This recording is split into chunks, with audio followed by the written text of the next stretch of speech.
आगामी लोकसभा चुनाव से पहले देश भर में नागरिकता संशोधन कानून लागू कर दिया गया है। कानून में संशोधन को 4 साल पहले ही राष्ट्रपति की मंजूरी मिल गई थी, लेकिन इसे लागू नहीं किया जा सका था।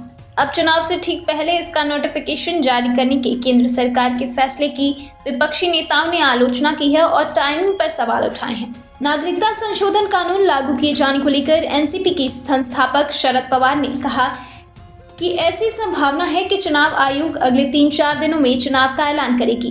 3-4 दिनों में चुनाव का कार्यक्रम जारी होने से पहले केंद्र सरकार ने इस तरह का कानून लागू किया है, जिसका मतलब संसदीय लोकशाही प्रक्रिया पर सीधे सीधे आक्रमण है, जिसकी हम निंदा करते हैं। कांग्रेस अध्यक्ष मल्लिकार्जुन खड़गे ने कहा कि सीएए भेदभावपूर्ण है और भारतीय संविधान के मूल सिद्धांतों और भावना के खिलाफ है।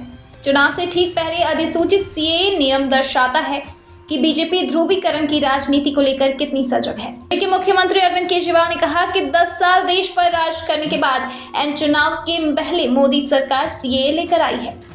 ये पड़ोसी देशों के लोगों को भारत में लाकर बसाना चाहते हैं। क्यों?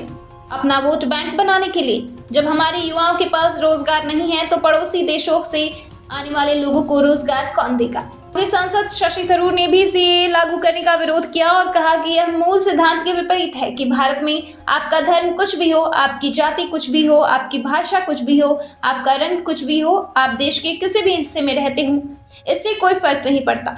यदि आप भारत के नागरिक हैं तो आपके पास अन्य सभी के समान अधिकार हैं। कुछ चतुर वकील इसे सर्वोच्च न्यायालय के समक्ष उठाएंगे और इसकी संवैधानिकता को चुनौती देंगे। समाजवादी पार्टी के प्रमुख अखिलेश यादव ने भी सीएए के नोटिफिकेशन पर अपनी प्रतिक्रिया दी। उन्होंने कहा कि जब देश के नागरिक रोजी रोटी के लिए बाहर जाने पर मजबूर हैं तो दूसरों के लिए नागरिकता कानून लाने से क्या होगा। जनता अब भटकावे की राजनीति का भाजपाई खेल समझ चुकी है। भाजपा सरकार ये बताए कि उनके 10 सालों के राज में लाखों नागरिक देश की नागरिकता छोड़कर क्यों चले गए। ब्यूरो रिपोर्ट, दिल्ली समाचार।